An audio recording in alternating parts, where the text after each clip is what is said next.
Welcome to this edition of the Million Dollar Mastermind podcast.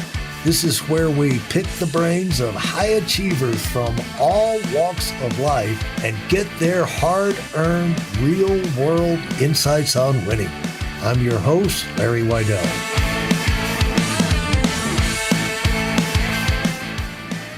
Now, talk about let's touch on virtual assistants. And it's undeniable that if you're going to move forward, that you'll either take advantage of this or you're going to be left behind. Your growth is going to be handicapped if you're not taking advantage of virtual assistants. And over the last since my book went out in 2015, Serial Winner, I've, to market the book and to put courses together and whatever, I've dealt with people in Copenhagen and Bali and, New Mexico City and, all over the world. And it's, once you get the relationship going, boom, you're in business because it's a phone call. Because you can be in these big corporate monolith, like you could be in Apple headquarters out in Cupertino and never see any of these people that you're working with, and they're right in the same compound. And so you don't have to see them. Zoom broke down a lot of barriers and made a lot of people aware that these things were possible to operate at a high level without, physical presence. And so talk about how, but you do want to be sure who you're working with and not have to waste a lot of time figuring that out, because I think a lot of people have a couple of bad experiences. It's kind of like rejection, they have a few bad experiences, like forget the virtual assistant. But talk about your experience with that and kind of success stories you've seen with companies. Yeah, I mean, hiring virtual assistants is a game changer. We live in a day and age where you don't have to hire people in your town or the towns next to you. You don't need an office to go to. Opening up an office was probably one of the worst business decisions I ever made that we quickly got rid of. We were working remote before it was cool to work remote, and we hire a lot of VAs from the Philippines. We focus on skill, attitude, and communication, and we teach our interview and onboarding process at Outsource School. If anyone goes to outsourceschool.com, you can also grab our virtual assistant calculator there to see how many VAs you can afford. And it's all about, like, hiring good people is a game changer. There's entrepreneurs out there with good ideas that can't grow their business because they can't hire well. And there's entrepreneurs that have mediocre ideas, but they're good because they hire great people. And hiring is the difference between success and failure. It's not something they teach at a lot of schools when it comes to business, but if you can't hire, you're going to really struggle as an entrepreneur. It's something that we struggled with our first few years as an entrepreneur. And when we finally figured it out, it changed everything. It limits the amount of things that I have to focus on as an entrepreneur. I'm good at 1 to 3 things, and everything else my partner either does or we delegate it out. And that we have an awesome team. I mean, when we sold Free Up, we had a 30-person internal team in the Philippines, no office, no US employees. They were doing everything from sales to customer service to billing to ticket matching, you name it. And it's just a game changer. So check out outsourceschool.com if you're listening. It's what I consider the best hiring process out there. Now, is it your goal to teach other people to do it for themselves, or is it your goal just as big to do it, DFY, do it for you? What is the best use of your time, have you found? We teach you how to hire. So you're going to get our interview process, our onboarding process, our training process, our management process that you can plug into your business. We're not finding you a VA. We're not recruiting you a VA. And we're not necessarily teaching you how to do it yourself. We teach you how to hire great VAs, and we give you all of our SOPs, our standard operating procedures that you can plug into your business. Okay. Talk about now let's go to your experience with putting $5,000 up and starting, was it freeup.com? Yep. Yeah. Let's talk about putting $5,000 in and how did that unfold? The origami growth of that business. Yeah, so we had VAs and freelancers from our Amazon business. So it's kind of like what comes first, the chicken or the egg when you have a marketplace. And we were lucky enough that the freelancers and the VAs we had before the clients. And we used the $5,000 to get a website up, to build a minimum viable software that allowed VAs and freelancers to build time and keep track of it. And we hired a few initial VAs for our team, and that was it. And from there, it was a lot of networking and going on podcasts and building an affiliate program and putting out content and finding partners, people in the e-commerce space that would promote us and we promote them. And that's really how we got off the ground, the minimum viable product. And once we got a few, let's talk about that minimum viable product. What exactly was your mission statement? What was your purpose when you started that thing? our whole purpose, our whole sales pitch was, hey, come to us. It's free to sign up. There's no monthly fees. You tell us what hire you need, whether it's a customer service rep, a graphic designer, a writer. You give us a little information. We match you up with someone we've already vetted. You do the billing through our platform. The VAs or the freelancers, they set their rates. You can negotiate with them. We take a percentage of every hour billed. And we're there if anything goes wrong. Even if the smallest thing goes wrong, come right to us. We'll fix it. We'll make it right. And that was our message. That's how we got off the ground. And our goal was to create a great environment for VAs and freelancers to get jobs quickly, so they don't have to apply for 50 jobs all the time. We just get them clients they can start with right away. And same thing on the client side. They don't have to interview 100 people. They get someone pre-vetted, ready to go, who can start today. And how did that grow? What were the numbers and the revenue, and how did that happen? It happened fast, happen gradually? We did $1 million in the first year, 5 million in the second, 9 million in the third, and 12 million in the fourth when we sold it. And you decided to sell it. Why? Yeah, so I mean, selling the business is a tough decision. We didn't go into that. How old were you when you decided to sell? 31. At what point were you in your life? You said, I'm going to sell this, because a 31-year-old, he's got a business that's launching like this. You said, I'm going to take over the world. I'm going to do this, do that. I got my future in front of me, my best years. I know how to do it. This is a proven need. I'm going to march forward in the future. But no, you spun it off. Now, what motivated that? Yeah, so you got to remember, this is pre-COVID, so COVID didn't exist. And we were kind of at the point where we didn't think we wanted to sell the company, but one of our clients reached out to us and said, hey, we buy businesses, we don't start them.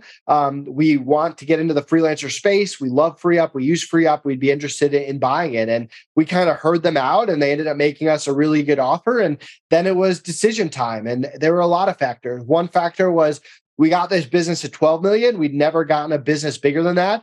If we were to get to 25 or 50 million, we would have had to make drastic changes. What gets you to 12 doesn't get you to 25. So once you start making big changes, anything can happen. We could succeed, we could fail. It's uncharted territory. On top of that, the economy was at an all-time high, again, pre-COVID. So we thought maybe it was a good time to sell. We also did a lot of due diligence on the buyers, and they were great, and we have a good relationship to this day. They bought companies, the people they bought companies for in the past, they honored their word. They treated people well. They had a history of treating employees and our team well, and we wanted our team and our clients to be taken care of. We negotiated $500,000 from the sale to be given to our internal team in the Philippines. So that was a big part of it.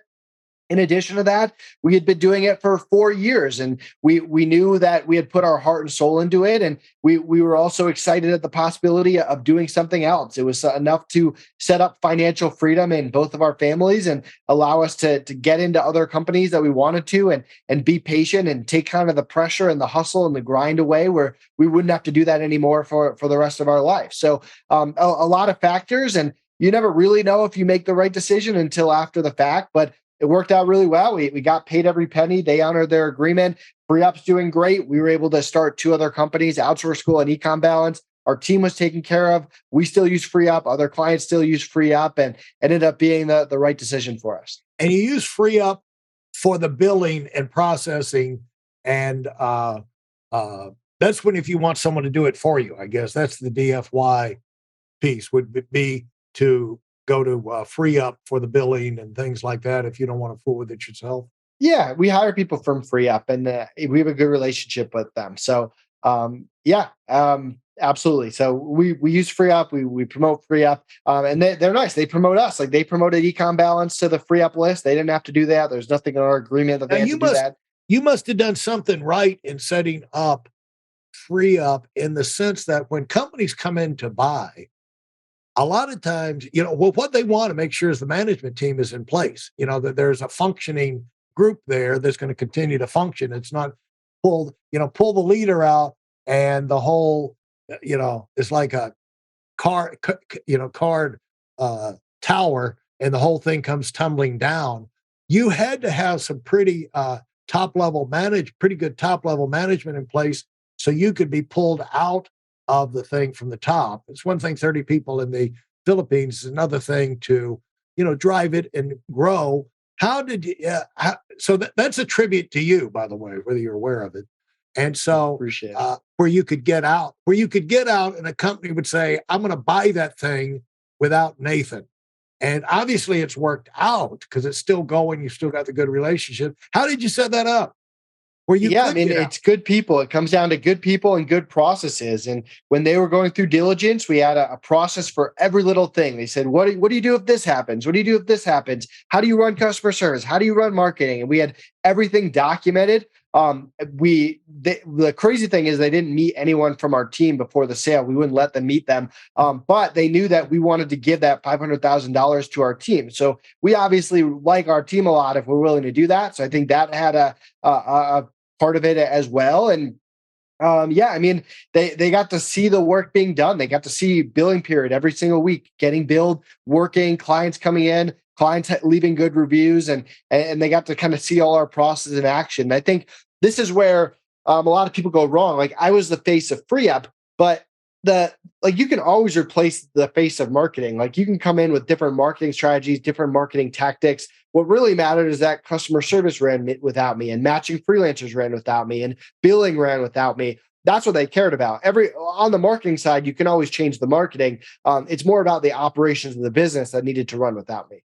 Elaborate on that. I mean, that's a point that people would do well to get really clear on, because at some point it's just nice to have an exit strategy. I think well run companies grow. And part of making your company well run is to make sure all those areas are solid and can function on their own, because you really only have a business when that business can operate at a high level without you there. And so it's one thing to look at the business as a whole. It's another thing to look at the pieces. And so talk about that, spend a little bit more time on that, because I think people could get a lot out of just having those ideas solidified in their mind a little bit more, because most of us will go to the point of least resistance, or, whatever the squeaky wheel is that gets the attention. But while you're fixing the squeaky wheel, if you raise your sights a little bit, you can notice why that thing ever started to squeak. And if that's whatever caused that over this side, might be something that is going to cause you a squeaky wheel in another side. And you can be putting systems in place. My idea about systems is like solve a problem, but then put a system in place where it's very unlikely that's going to come up again, and it sounds like that's how you went about it. Yeah, I mean, it's a system for everything. It's step 1, step 2, step 3. This is how billing day runs from the morning you wake up till the morning you go to bed. This is what happens when a customer service issue comes in. This is what happens when a new client signs up, and how we reach out to them. It's a documented process for every single thing in your company, and also giving those SOP ownership to other people. My customer service reps, they were in charge of the customer service SOP, and they'd keep it updated. Marketing people, they were in charge of the marketing SOP. They'd keep it updated. So it wasn't all on Connor and I, and Connor and I could leave for 2 weeks and the business would keep running without us. And that's what allowed us to sell the company. Yeah, that's just a key piece that I think a lot of people miss out on. How quick did you get going with new companies, and did you start that with totally new people, or did you carry over some of your key players? Like a head football coach will take some of his, some of his closest coaches over to the next team. We, per our agreement, we couldn't take anyone over, which is unfortunate because we like them a lot. Although freelancers like designers and stuff, we could. But yeah, so we got started on our new venture sooner than we would like. So we sold FreeUp in November 2019.